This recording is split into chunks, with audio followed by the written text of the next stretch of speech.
Assalamualaikum warahmatullahi wabarakatuh. Halo semuanya, perkenalkan kami dari kelompok 2. Di sini kami akan mempresentasikan tugas besar dari mata kuliah Sistem Informasi Akuntansi dari kelas Rek 3, di mana dengan topik analisis sistem ERP yang digunakan pada PT Mayora Indah Tbk berdasarkan laporan keuangan tahun 2025. Sebelumnya, kami akan memperkenalkan diri dulu. Saya Izma Syabden bersama rekan saya. Saya Marsha Valeria. Saya Levina Maheswari. Dan saya Sahifa Sejadiah. Oke, mungkin langsung saja lanjut ke presentasinya. Bisa dilanjutkan oleh Marsha. Baik, di sini adalah profil umum PT Mayora Indah. PT Mayora Indah Tbk atau yang dikenal dengan kode EMIT MYOR merupakan salah satu perusahaan FMCG terbesar di Indonesia. Perusahaan ini berdiri pada tanggal 17 Februari 1977 dan awalnya berkembang dari industri biskuit rumahan hingga akhirnya menjadi perusahaan berskala internasional. Kegiatan operasional komersilnya dimulai pada tahun 1978 dengan lokasi pabrik utamanya berada di Tangerang dan Bekasi. Menariknya, pasar Mayora tidak hanya berfokus di Indonesia saja. Sekitar 58,96% penjualannya berasal dari pasar domestik, sedangkan 41,4% lainnya berasal dari ekspor ke berbagai negara di Asia dan Eropa. Saat ini, Mayora didukung oleh hampir 12.000 karyawan grup. Selain itu, laporan keuangan perusahaan juga telah diaudit oleh KAP Mirawati Sensi Idris dari Moore Global Network dan memperoleh opini wajar tanpa pengecualian atau WTP.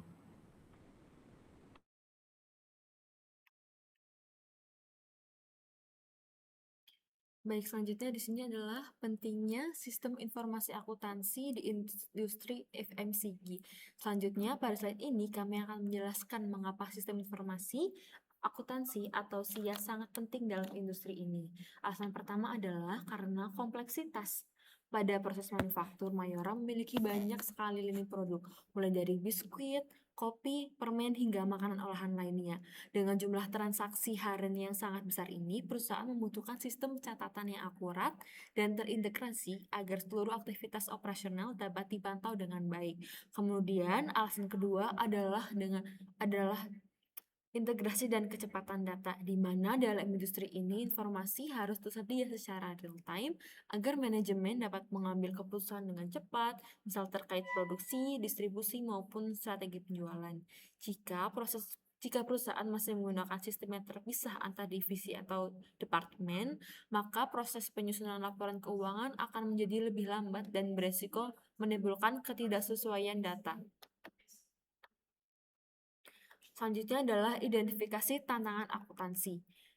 Yang pertama adalah pengelolaan persediaan, di mana pada tahun 2025 nilai persediaan perusahaan mencapai sekitar 6,2 triliun. Dengan jumlah yang sebesar itu, resiko seperti kesalahan pencatatan, selisih stok antar departemen, hingga kerusakan barang tentu menjadi lebih tinggi.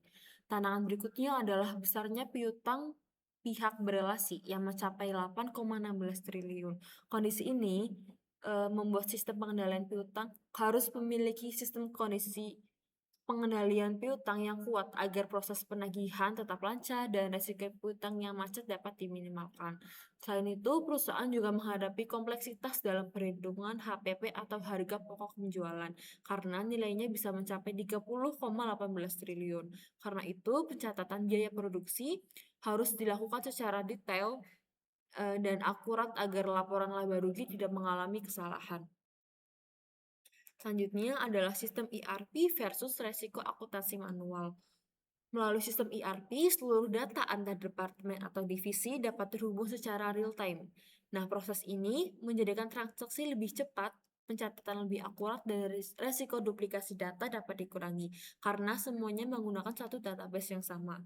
Selain itu, ERP juga membantu memperkuat pengendalian internal perusahaan, terutama dalam pembatasan akses dan proses audit. Sebaliknya, apabila perusahaan masih menggunakan catatan secara manual, maka resiko human error akan jauh lebih tinggi. Data antar departemen juga bisa tidak sinkron, penyusunan laporan menjadi lambat, dan pengawasan transaksi menjadi lebih sulit dilakukan.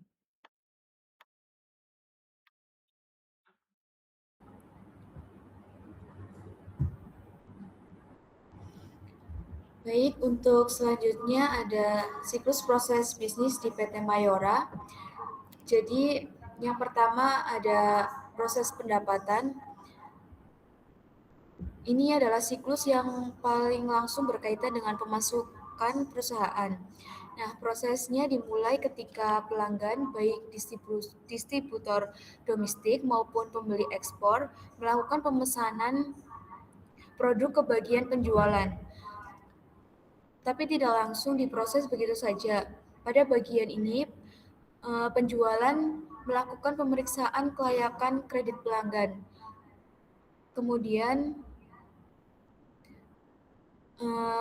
pihak berelasi yang mencapai 8,16 triliun di tahun 2025. Jadi pengecekan kelayakan kredit ini adalah salah satu bentuk pengendalian internal perusahaan.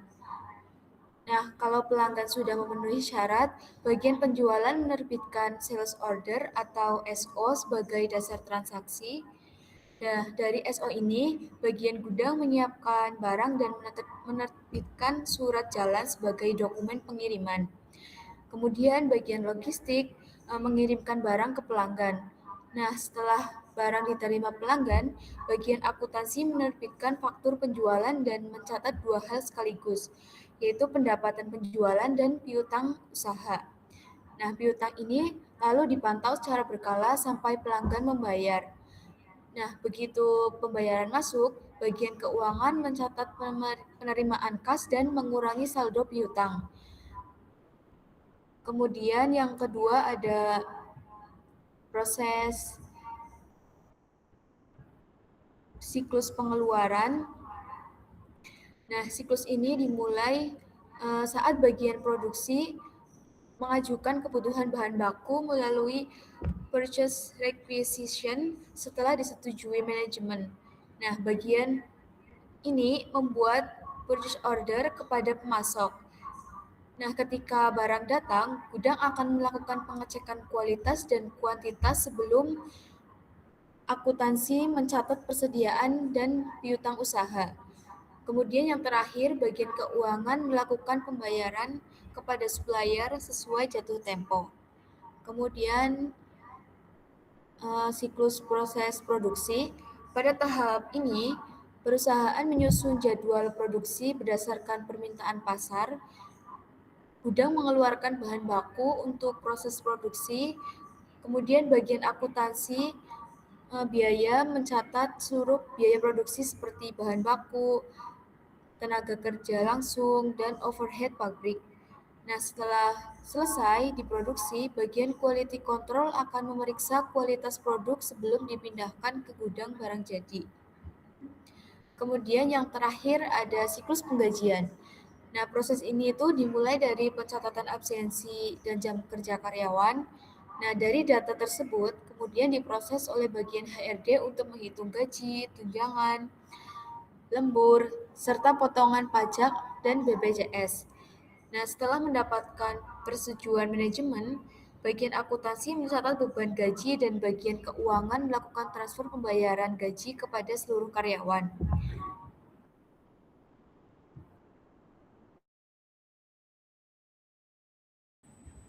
Selanjutnya, kita masuk ke kinerja keuangan PT Mayora tahun 2025.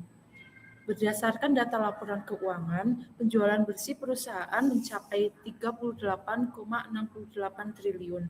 Kemudian, total aset perusahaan berada di angka 31,38 triliun. Dari sisi likuiditas, kas dan setara kas, perusahaan tercatat sebesar 5,85 triliun, yang menunjukkan kondisi keuangan perusahaan cukup kuat. Sementara itu, laba bersih yang berhasil diperoleh perusahaan selama tahun 2025 mencapai 2,91 triliun. Oke, selanjutnya masuk ke analisis likuiditas perusahaan, di mana kelompok kami menggunakan current ratio atau rasio lancar untuk melakukan analisis rasionya. Di mana ditemukan bahwa pada tahun 2025, current ratio di PT Mayora Indah ini meningkat menjadi 3,38 kali dibandingkan tahun sebelumnya yang hanya sebesar 2,65 kali saja. Yang mana ini menunjukkan bahwa kemampuan perusahaan dalam memenuhi kewajiban jangka pendek itu semakin baik. Artinya, setiap Rp1 liabilitas lancar dijamin oleh Rp3,38 aset lancar perusahaan. Nah, adanya peningkatan rasio ini dipengaruhi oleh naiknya aset lancar, terutama kas dan piutang, serta menurunnya liabilitas jangka pendek akibat pelunasan utang bank. Nah, namun demikian, perusahaan tetap harus memperhatikan pengelolaan piutang pihak berelasi agar aset lancar tetap produktif dan dapat segera dikonversi menjadi kas.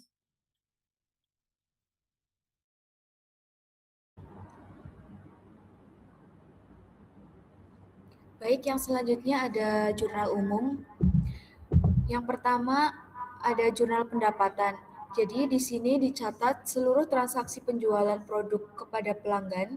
Penjualan bersih di PT Mayora tahun 2025 mencapai 38,68 triliun yang terdiri dari penjualan domestik sebesar 22,81 triliun atau sekitar 58,96% dan penjualan ekspor ke Asia serta wilayah lainnya sebesar 15,87 triliun. Pencatatan jurnalnya, debit piutang usaha dan debit kas untuk penerimaan langsung, lalu kredit, penjualan bersih. Kemudian selain itu dicatat juga pendapatan bunga sebesar 125,5 miliar dan keuntungan selisih sebesar 230,9 miliar yang muncul akibat pelemahan rupiah terhadap USD. Kemudian selanjutnya ada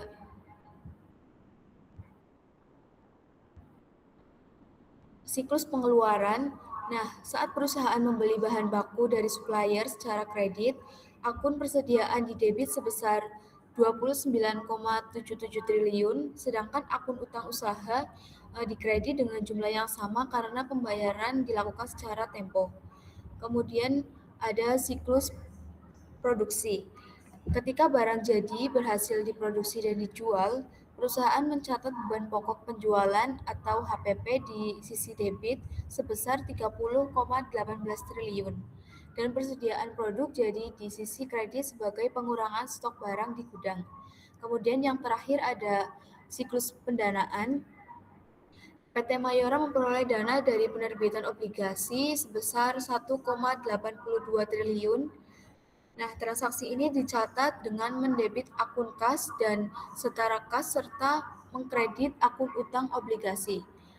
Nah, dari jurnal-jurnal utama tersebut dapat dilihat bahwa sistem ERP Mayora mampu mengelola transaksi dalam jumlah besar secara terintegrasi, akurat, dan real-time sebelum akhirnya diproses ke buku besar dan trial balance perusahaan.